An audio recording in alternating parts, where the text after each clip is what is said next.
સુરત શહેરના ગોળાદરા વિસ્તારમાં આવેલ દ્વારકેશ નગરમાં ગણેશજીની પ્રતિમાનું આગમન. ભારતીય હિન્દુ શાસ્ત્ર મુજબ ગણેશજીને પ્રથમ પૂજનીય માનવામાં આવે છે. હાલ ગણેશ ચતુર્થીના કારણે ગણેશ ભક્તો ગણેશજીની પ્રતિમાને હર્ષ અને આનંદ સાથે પોતપોતાના વિસ્તારમાં લાવી રહ્યા છે. ચાલો ગણેશ ભક્તનું જાણીએ નિવેદન.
आपका नाम?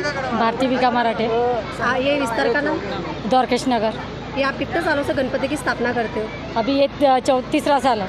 और आपको ये कैसा लगता है जब गणपति का माहौल ऐसा हो जाता है? बहुत अच्छा लगता है। हम बता मतलब आप नाचने से आपको पता चल गया होगा कि हमें कितना उत्साह है। गणपति बापा जो आ रहे हैं। તમારું નામ? કુણાલ ગડુડે. આ વિસ્તારનું નામ? આ વિસ્તારનું ગોળાદરા દ્વારકેશ નગર સોસાયટી. આ કેટલા વર્ષ તમે ગણપતિની આ અમારા ત્રીજો વર્ષ છે. અમારું ત્રીજું વર્ષ છે અને વિશ્વ મને તો લાગે છે કે વિશ્વ એટલે બધા વિશ્વને જ લાગે છે કે એ વિશ્વની સૌથી મોટી ઉજવણી છે અને હિન્દુ ધર્મનો સૌથી મોટો તહેવાર લાગે છે મને ગણેશ ઉત્સવ. ગણેશ ઉત્સવની સ્થાપના બાળ ગંગાધર ટિળકે કરી હતી અને હિન્દુ ધર્મમાં એક છે કે the Hindu religion is the universal truth. Hindu religion is the શાશ્વત સત્ય છે અને હિન્દુ ધર્મમાંથી બધા ધર્મનું ઉદ્ભવ અને વિકાસ થયેલો છે. બરાબર. Hindu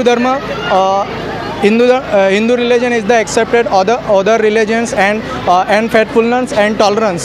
હિન્દુ ધર્મ આ બધા ધર્મને સ્વીકારવાળો ધર્મ છે અને બધા ધર્મને અપનાવવાનો ધર્મ છે. બધા ધર્મનો અપનાવનારો ધર્મ છે અને પેલું ગણપતિ બાપ્પાની ઉજવણી આવીએ ત્યારે બધું જે ડાઉનફોલ હોય છે એ બધું આપણું નીકળી જાય છે. બસ. હા, અમારું ગ્રુપનું નામ એકદંતા ગ્રુપ છે. અહીંયા પેલા નાના નાના પોયડાઓને ચાલુ કર્યું બેસાવવાનું અને પછી નાનપણથી અમારા તરફ આવ્યું અને પછી અમે તબક્કાવાર બેસાવતા ગયા.